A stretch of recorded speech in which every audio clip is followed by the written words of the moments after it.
having heard so many sessions, I can see and sense very clearly that there's been a very broad consensus on three ideas which have been coming up, and they are coming up in the context of what one of the Secretary General of BIMSTEC had said a few years back. He had said, here is an organization that has made modest progress. And I think in the last 3 or 4 years, that phrase has really not changed. That phrase probably still remains very valid. And therefore, the question that is coming up again and again in session after session is, there is modest progress, and yet there is immense potential in the future. So the question that comes up is as to why and how this gap has to be bridged. And a number of commentators and scholars in the past have talked about three things in particular. Number one, the lack of strong political commitment. I think this is coming up consistently. The second, which is being implied and mentioned but not directly, is bureaucratic inertia. Somehow, the various ministries and departments in our member governments are not able to carry forward, the political leaders' decisions, and that is a problem. But the third, which is most important and directly relevant to our session, is insufficient engagement of the third space. What we say people to people in ASCON terms, we call it third space. And this is where I want to focus for a couple of minutes here, because I know that the panelists will take us into the details. I think when we talk of the third space or the people-to-people contacts, we are talking about a total of at least 6 sub-sectors. And this is where we need to be talking in some detail. First, the education sector. We cannot expect man on the street to worry about what is going on by way of economic dialogue in this region in the COVID era. But people who are in colleges and universities, they are getting a lot of knowledge, a lot of gyan, as we call it. And therefore, they need to be involved very strongly with our own region. Second, the culture sector.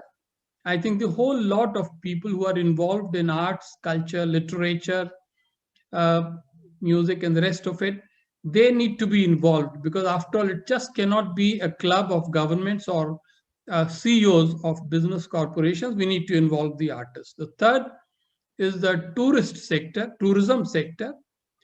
Tourists are our ambassadors when they move from one country to the other. And we have seen how limited tourism flow is within our own region. Just a few countries send people and just a few countries receive them. But obviously, there is a huge potential there. The next one is the media. Media, which happily, from time to time, takes a lot of interest in the issues of regional cooperation. But it is quite periodic. It is not very consistent. And it is not extensive. It doesn't go beyond the capitals largely. So obviously, the wider coverage by media of the issues of regional cooperation would be very, very helpful.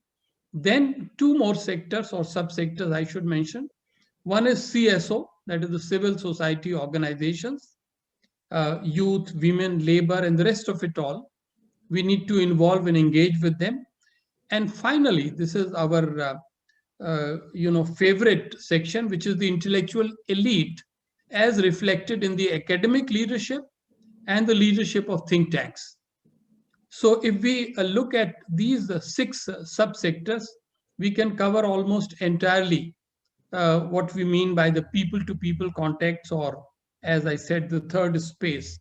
I think the panel would certainly be going into them, and so I would not like to elaborate too much on that. I'd like to use the next few minutes on trying to put across three specific ideas, and we are doing it on behalf of the people, because none of us really represent any government. None of us work in the business sector. We are very much from the people's sector. And so let us try to adopt a bottoms-up approach. And we hope that through this forum, we can put across these and other ideas for the consideration of our respective governments. My first suggestion is that we have to be totally clear about the role of external powers in our region. I was quite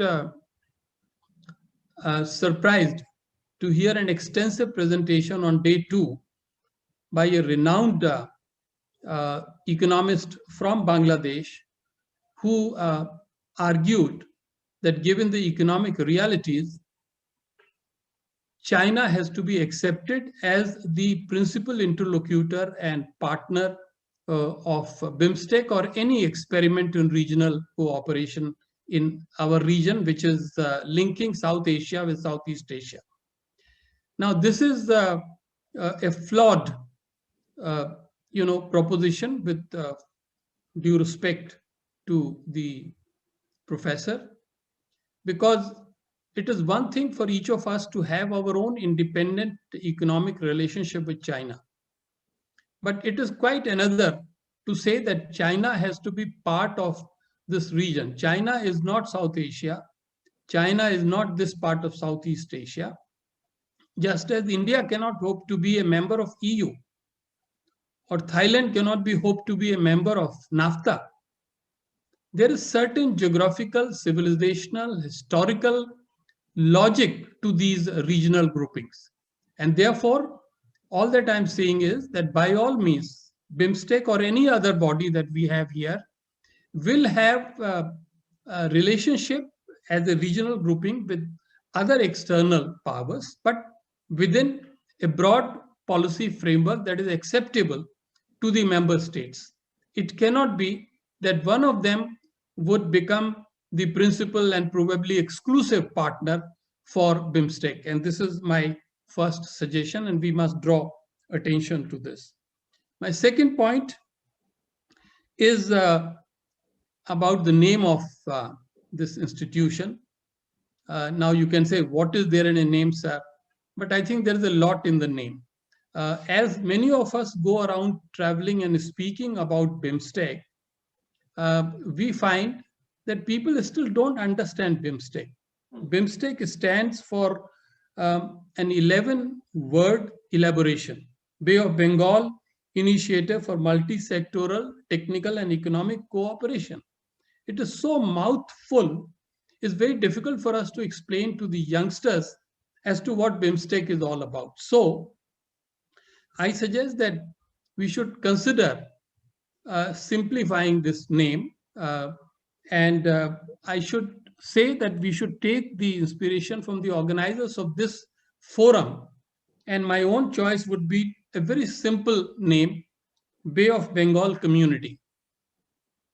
Bay of Bengal Community, BOBC, or any other name that we all could agree, but it should be simple and straight, and it should convey the spirit. Now you would say, Mr. Bhatia, aren't you complicating the matters? The charter is almost ready, but the charter has not been signed yet. And there's still several weeks, if not months, before the summit will meet. So in a way, maybe all of us should talk to our foreign officers and see whether a simplification is possible or even desirable. My last point, Professor Surat, is if you look at regional groupings that are really working and effective today, all of them meet at least once a year. Some of them, they meet twice a year. ASEAN, for example, meets twice a year.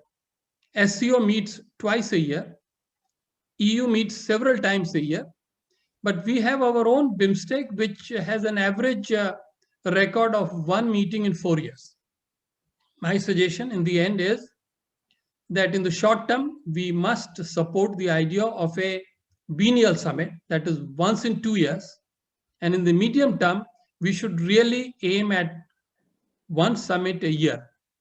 This will symbolize a very strong political commitment, and this will start beginning to make a big change in the future of our regional institution and our regional cooperation. Thank you very much for your attention. Thank you very much, Ambassador Bhatia.